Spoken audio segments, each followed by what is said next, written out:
It's another delicious day here in the Let's Make Food from Food Kitchen, and today I wanted to make some brandied cherries. There's a recipe coming up for a cocktail I want to make, and it calls for brandied cherries. And if you watch the food show, Let's Make Food from Food, then you know I make as much from scratch as possible. And I thought to myself, brandied cherries would be good, so let's do it. I got a pound here of cherries, and there's a couple of ways you can remove the pits. First, you need to remove the stem. Second, you need to be planning ahead and get a bowl for your discards. Oops. Hey, look, here's one. All right, so stems and pits. Now, I have had this at my house for, I don't know, 5-6 years. It takes the pits out of the cherries. I've rarely used it. And I saw another method. If you don't have one of those, you can use a chopstick. Everything says a wine bottle, but mine are occupied right now with other things I've made. So this is, I think it was a kombucha bottle or something. The outside still has sticky from the label on it, but it's clean, I promise. So what you need to do is have this part pointing up where you remove the stem from. You're gonna take the tip of a chopstick and just push straight down. That felt violent. I haven't done that before. So we're gonna put what's left of the cherry there, taste it for quality control, and I say that's good. I would go wash my hands off, but it's just gonna keep happening. So let's try it again and see. Let me try the bigger end, because I've seen it done both ways. And just, yep, see it happen again. It just tore my cherry apart. So it is a way to do it, but your cherries are not going to be as pretty. Ooh, and the pit's still in there. So look at this, see? It came open. Maybe I'm not doing it right. When I've seen it done, the pit falls inside the jar.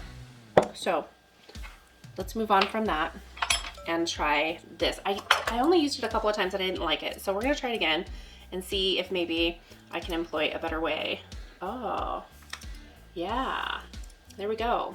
See, it came out, but the cherry isn't as destroyed. So I'm gonna go ahead with this. I have a pound of cherries, and that's what I need to remove the pits from. So I'm gonna keep going on this. In the meantime, what I wanna do is turn on my cooktop. So I have 1 cup of water. I'm gonna pour that right into the pot. And then I have 1.5 cups of sugar. And your sugar content is going to be determined by how thick you want your syrup to be. It's much like the simple syrup that I've made. It's a direct correlation. So if you want really thick syrup, do 2 cups of sugar to 1 cup of water. Up to you on how you want to go about that. You could even do 1 cup of sugar and 1 cup of water if you don't want it really thick. If you're going to use this on things like ice cream, brandied cherries on ice cream, and you want the syrup to be part of it, I say go thicker with it. Why not? So removing the pits leaves the cherries less than pretty, but then you don't have to try and take them out while you're trying to enjoy foods. Okay, that's done. It looks like somebody murdered all the cherries. This one's probably the best looking one. I kind of blew them out some, but the pit's removed, and I don't really care that they are not perfectly whole and beautiful.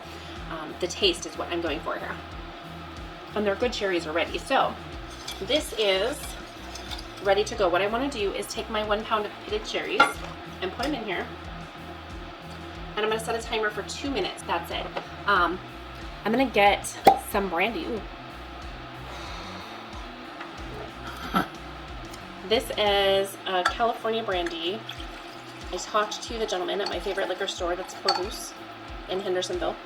Some of them are really spiced up, and there was one that was, in particular, that was very spicy, not in a heat temperature spice, but it had a lot of added flavors that we don't want in our cherries. So this one seemed pretty even keeled for what I want to do.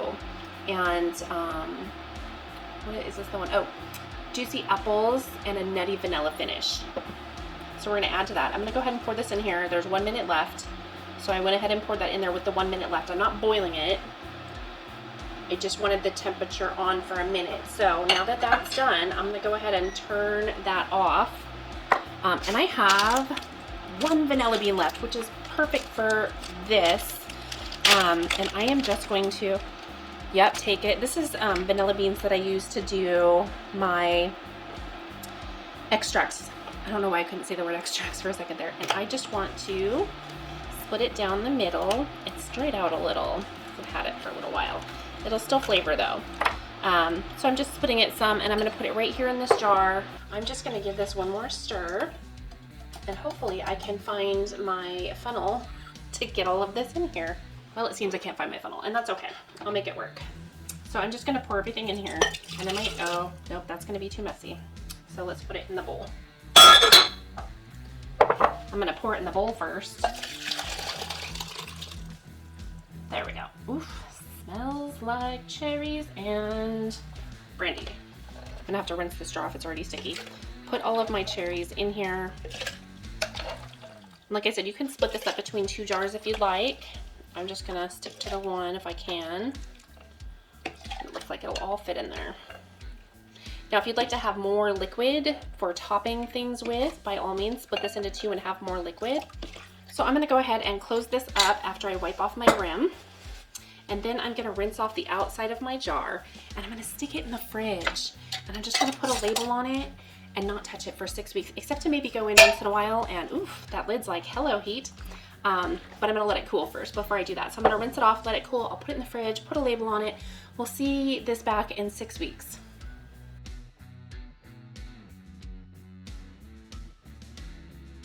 Weeks have gone by. My brandied cherries have just sat in my fridge and soaked up the brandy and all the other lovely ingredients in there. And so let's just take a look and see what we have.